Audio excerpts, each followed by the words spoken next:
તાપીના Songadh police station વિસ્તારમાં આવતા અને હાલ ઉકાઈ તાલુકાના ગામ ખાસિયા મેઢા ખાતે રહેતી અને વ્યારા કોલેજમાં અભ્યાસ કરતી ઘરની એકની એક દીકરીએ ગળે ફાંસો ખાઈને આત્મહત્યા કરી લેતા મા બાપના બે સહારા બન્યા હતા. અત્યારે રડતી આંખે મા બાપે શું કહ્યું અને શું છે એમની માંગ, આવો સાંભળીએ.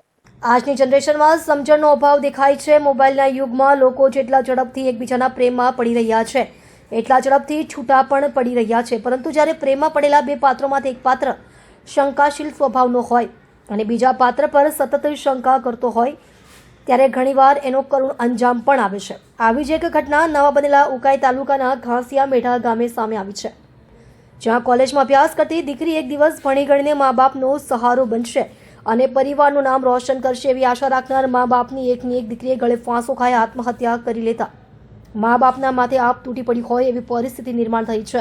અને મા બાપ અહીં એક જ માંગ કરી રહ્યા છે કે અમારી દીકરી સાથે જે થયું તે સમાજની અન્ય કોઈ દીકરી સાથે ન થાય એ જ અમારી માંગ છે. સર્વર પાડવી, તાપી. જી, આપનું નામ? મારું નામ ધર્મેશભાઈ સન્યાભાઈ ચૌધરી છે. ગામ ગાસિયામાળા તંતાડી ફળ્યો.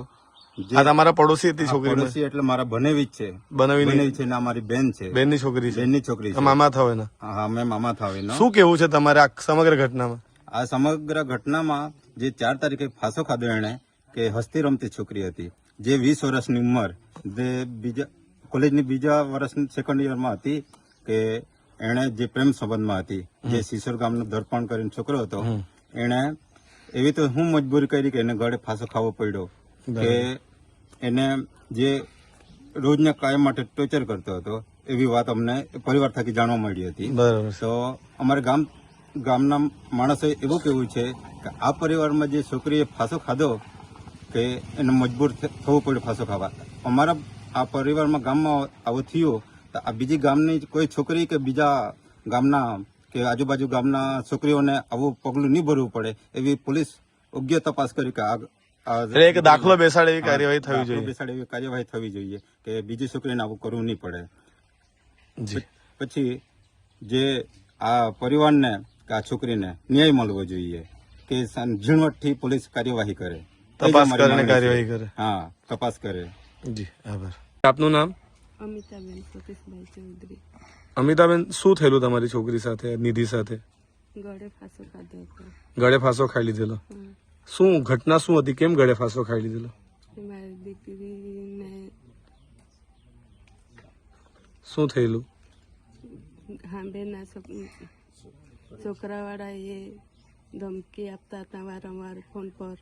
એવું શું કહેતા હતા?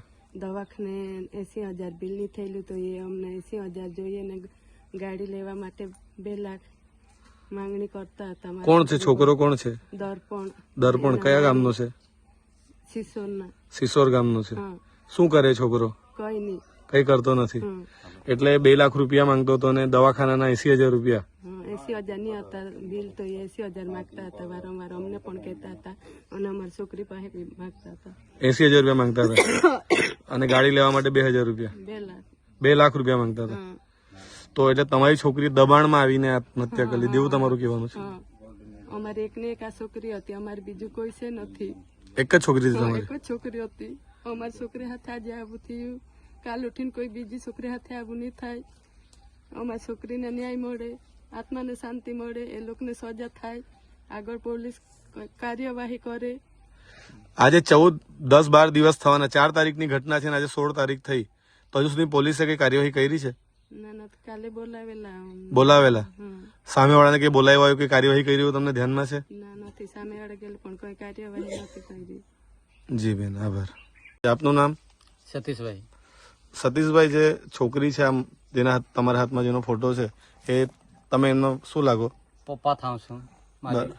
એ શું કરતી હતી, શું ભણતી હતી? એ કોલેજમાં જતી હતી, બીજા સેકન્ડ યરમાં. કા?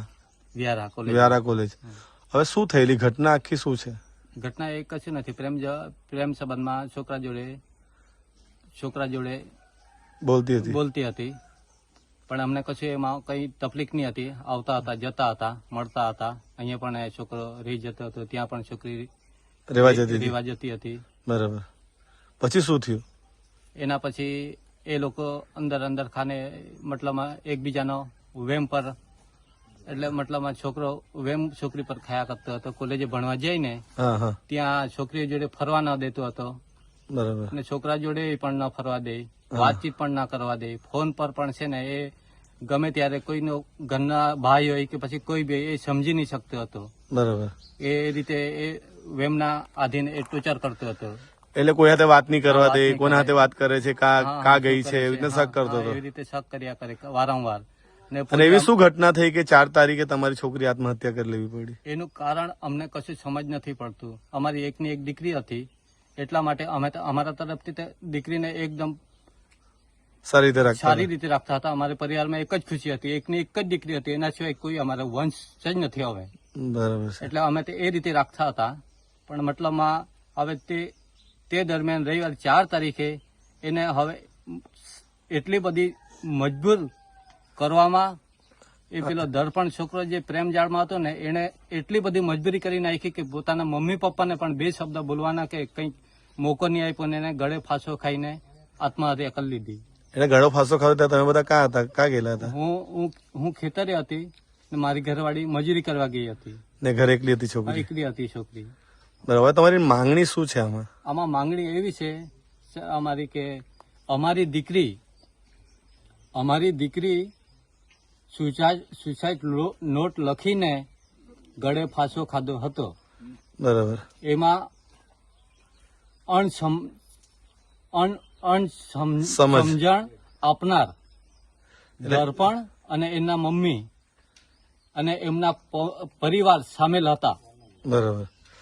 એટલે એમના પર કાર્યવાહી થવી જોઈએ. હા, સામેલ હતા. અને જો હોસ્પિટલનો ખર્ચ 80,000 રૂપિયા ન હોવા છતાં વારંવાર અમારી દીકરી પાસે અને અમને અમારી પાસે માંગ કરતો હતો. એની સાથે ગાડી ખરીદવા માટે 2 લાખ રૂપિયાની પણ માંગ કરતો હતો, અમારી દીકરી પાસે પણ ને અમારા પાસે પણ. બરાબર છે. હવે તમે શું ઈચ્છો છો કે આવું બીજી દીકરી સાથે? એમાં એવી માંગ કરતો હતો. એમાં અમારી એવી માંગ વારંવાર માંગ કરતો હતો, પણ એ માંગ અમારી પરિસ્થિતિ એવી ન હતી કે અમે આપી શકીએ. બરાબર. એટલા માટે વારંવાર અમારી દીકરીને માંગણી કરવાથી સતત ડિપ્રેશનમાં આવીને એને આ પગલું ભરેલ છે. એટલે તમારી દીકરી સાથે થયું એવું લોકો સાથે શું કહેવા માંગો છો તમે એમાં? થઈ છે એવું બીજા સાથે નહીં થવું જોઈએ.